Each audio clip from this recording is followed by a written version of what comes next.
that has been covered, and we're tracking just about every media outlet. That would be the American swimmers. Ryan Lochte and Jimmy Fegan could still face serious charges following the robbery scandal involving 4 U.S. swimmers. So Rio Civil Police Chief told ESPN yesterday that the investigation is continuing regarding what happened Sunday at that gas station. So the police held a press conference Thursday in Rio saying that the 4 lied about being robbed at gunpoint and that they vandalized a gas station bathroom and were confronted by security. The lawyer for Fegan says the swimmer will pay roughly $10,000 today, then leave Brazil. Fegan's teammates, Gunnar Benz and Jack Conger, left Brazil Thursday night after giving testimony to the police. Stephen A., what's your reaction to the latest on this? Well, my reaction to the latest of it, believe it or not, is that, first of all, we departed from yesterday's show because after we did a segment on it immediately following that, news came down, reported by ABC News, that Lochte had indeed fabricated the story, according to the folks, according to his teammates kept in custody by the Brazilian police. And so Lochte comes across as a flagrant liar and a straight-up punk because he skipped town. Not only did he commit the crime per se of you know, kicking in the door, doing what, you know, vandalizing, but then, you know, skipped out of the country, all right, left 2 of his boys back there. So he looks, I mean, talk about looking weak. This is a man that we need to hear what he has to say, but Lord, he looks bad in all of this. He embarrassed himself. He embarrassed his team. He embarrassed the United States of America. Assuming it's true, and we all believe at this juncture anyway that it is. But I bring that up because I must confess, when I heard that his teammate had to pay $10,800, I just said to myself, you know what, I'm thinking about all these problems going on in Brazil. I'm thinking about all the things that have been well chronicled, you know, monetary issues and beyond. And I just said to myself, okay, that it could come across as a fine, but that's pretty damn steep, you know. And I found myself wondering, you know, did you just sit up there and say what you needed to say to get the hell up out of there? Did they force you to say what they needed you to say just to get the hell up out of, just so you could get the hell up out of there? I don't know the answer to these questions. I guess we'll find out more once they all get stateside.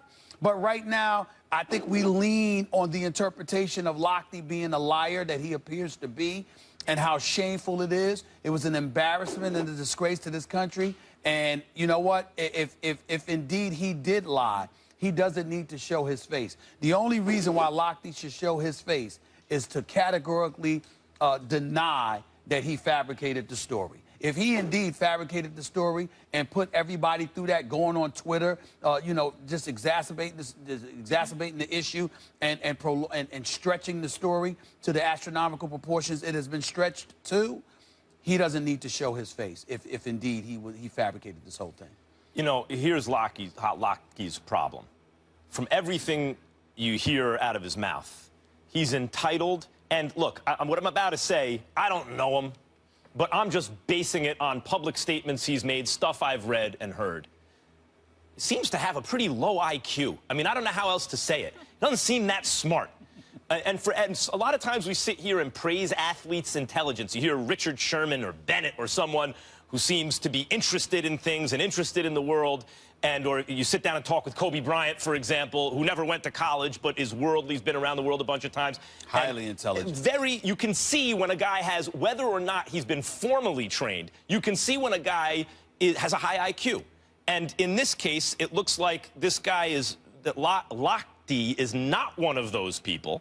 And in addition to that, is extremely entitled and therefore has no real sense of self and his kind of place in the world, and believes he's, I guess, more important than he is. And I think that's what got him in trouble. It doesn't seem like the brightest bulb. It's not okay to go into somebody's business because the door isn't working and just break it open and vandalize. Well, he appears to have lied. He appears to have lied and all of that. First of all, nobody's defending his actions. Yeah. There's no defense for it. But my goodness, how could you stretch it to these proportions and lie and turn it into an international incident? The 2016 Olympic Games this is going to be the #1 story that people remember for years to come. And the United States of America is associated with lies and shame because of this man. And it's a shame that overshadows what they accomplish. That overshadows everything. It overshadows everything. It doesn't erase everything because we recognize the individual athletes that have made us very, very proud, and we appreciate that. But I'm talking about in terms of what makes headlines. This is the #1 story. You know, and by the way, in terms of like whatever legal ramifications, he does have his just desserts, Lochte, in the sense that he's now been publicly humiliated. Yep. He's Stephen A. You just said, I think correctly, it was shameful, cowardly, whatever else. And I'm talking about the level of his intelligence here. Right. And this is being discussed on a national level by a lot of people. Good luck with endorsements and everything going forward. That's just his ability to make a living. How can you get an endorsement after this? Right. Not from this country. But so maybe from I mean, if fraud is marketable, if phoniness is marketable, I mean, I don't know. So his ability to make a living has been permanently, it would seem, compromised. But in addition to that, there's an ongoing public humiliation that, you know, you don't wish on anyone, but I guess it's his just desserts. Yep. Got it. He did release a statement on Twitter this morning and essentially said, I can't read the whole thing, he should have been more careful and candid in how he described those events. So pretty much seems like he's admitting that he did lie. In a piece for The Undefeated, former NFL cornerback Dominique Foxworth pleads to Aaron Rodgers to add his voice to the Black Lives Matter protest. Currently, the expectation of athletes to take a stand on social issues falls only on black athletes, as if we're the only athletes with the responsibility for the advancement of society. I assume you agree with me when I say every person has an equal obligation to advance our society, black or white, celebrity or not, athlete or fan. So please, be the leader I believe you are. Be the first white superstar athlete to accept some of the burden black athletes are currently shouldering alone, and say Black Lives Matter. Stephen A., should Rodgers speak out more? Yes, he should, but I think that where I disagree with the article, which I haven't read it in its entirety, but I saw those quotes, where I disagree with it somewhat is pinning it on Aaron Rodgers. Yep. I think any white star in professional sports that has reach, that has cachet, that has the ability to galvanize folks to listen and hear what they have to say should be conscientious enough to speak up. You don't have to wax eloquently or attempt to about issues you're not familiar with. But I do think it's incumbent upon you to say something. I don't believe it's incumbent upon Aaron Rodgers to step forward and to say Black Lives Matter. I've been on, I took heat from Black Lives Matter because I said maybe there was a problem with your name because it should have said Black Lives Matter too. As opposed, but I do understand Dr. Michael Eric Dyson, my man Joe Madison for SiriusXM, and others, explained to me what that was or what that was all about, why the word "to" wasn't deemed necessary, and I appreciate them educating me on that. But the bottom line is this: I think that as black people, we have to accept something here. White folks are not black. And as a result, the level of sensitivity that we have towards certain issues, they may not have. Now, that doesn't mean they shouldn't speak out.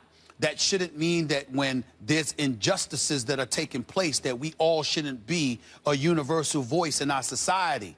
But at the same time, it amazes me how on so many occasions, we as a black community expect and anticipate that those outside the black community are going to have more sensitivity towards our issues than as we should.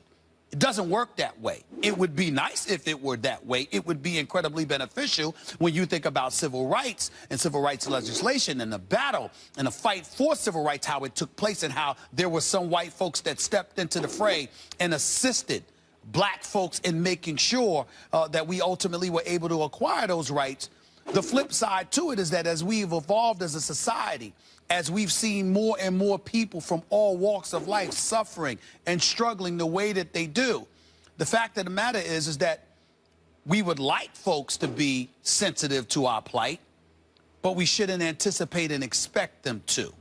And more importantly, we shouldn't expect anybody to help us more than we're willing to help ourselves. And so as a black community, I think it's incumbent upon us to recognize that while we want people out there to help and assist us in our goals in fighting off demons that continue to sift through our communities like viruses, it's incumbent upon us to do for ourselves, to do as much for ourselves as possible. So when we want assistance from somebody else, it's plausible that we may receive it because they're looking at us as an example to assist with and to follow, as opposed to us just screaming at them as to what they should be doing instead of focusing on what we should be doing for ourselves. Yep, although it's incumbent upon everybody to speak out against injustice, I think, wherever they find it, particularly egregious injustice. And I think Foxworth's point, and I hope I'm representing him properly here, is that Rodgers in particular, as the best player in the world, as a guy who's shown a political orientation that suggests, or at least a social orientation, that suggests that he would be sensitive to this issue, who has shown intelligence. Foxworth's asking him to take the next step in terms of showing the courage and the kind of forward-thinking point of view that he would come out now and show sense and say the words Black Lives Matter. Now, and by the way, it would be nice, as an, to add to that, if it wasn't because all lives matter, because as you said, it's Black Lives Matter parenthetically too, because in this country it has not, oh, it's obvious Black Lives Matter. No, in this country it has been obvious most of the time that Black lives do not matter throughout the history of our country. Right. That is accurate. Here's my problem with it. Black Lives Matter as a slogan, as an idea, I like very much. Black Lives Matter as an organization and movement has now put out a political platform, which includes ideas that maybe someone like Aaron Rodgers or others, white or black, wouldn't be comfortable supporting, including the immediate release and retroactive decriminalization of prostitution and drug offenders, and their records should be expunged. Maybe not everyone's going to agree with that. Divestment from Israel, they point out as the example of the country. That was one of them. Right. I mean, this is a platform that the idea of Black Lives Matter is uncontroversial, or should be to any intelligent, evolved person. But these ideas, this platform, is not going to be so obvious and is going to be controversial. And so once Black Lives Matter presents a political platform, then using that slogan, which on its face is completely correct, is associated with a host of other ideas that maybe Aaron Rodgers or others wouldn't be comfortable supporting. Those are fair points, but to bring it back home to Aaron Rodgers, I don't want to hear Aaron Rodgers. Let me take that back. I understand Aaron Rodgers' name coming up in Foxworth's column if you're piggybacking directly off of what has transpired in recent days in Milwaukee. Okay? The riots that broke out, burning the cars, some of the violence, et cetera, because a police officer shot, shot a black man. But let's keep in mind, the black man that was shot had a gun. We don't know all the details because we may find out that there's some transgression that took place we don't know. But from what we know, there was a black individual shot. The officer who shot him was black. What does Aaron Rodgers have to do with that? I'm just asking the question. We also got to take into account the fact that just an hour and a half away in the streets of Chicago, we still got a problem that's existing there. That's why we'll be there next week. That's why the Undefeated is going there next week, because there are shootings that have been taking place in Chicago at record numbers, which has alarmed all of us. We've got black folks saying the president needs to speak up and say more because he's a junior senator from that area. And we hadn't heard enough from him. In all likelihood, because Rahm Emanuel, his former chief of staff, is the mayor in Chicago right now. We don't know. We just know that we would like to hear more from him on what's been taking place in Chicago. What I'm saying is, in closing, is this. Once again, black, black victim, black police officer, Milwaukee. Black on black crime in Chicago.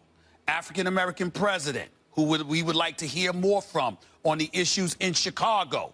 Yes, it would be nice if white folks would join in and assist in any way we can, because this is America. Y'all do make up 66% of the population, and we would greatly appreciate any assistance that you conscientiously are willing to provide. However, in the end, it still comes down to what the black community is willing to do with and for the black community in order to move forward. And that ain't on Aaron Rodgers. But although he should come on this show to discuss it with us, Stephen A. I wouldn't We say would that. love that. Well, he don't need to. Listen, he could just come on the show because he's Aaron Rodgers. Period. Yes, and as you alluded to, the Undefeated holding a town hall on Thursday in Chicago discussing athletes and social issues, and then we will be there The next on morning. Friday and also reacting and getting involved in all of it. So we're looking forward to that.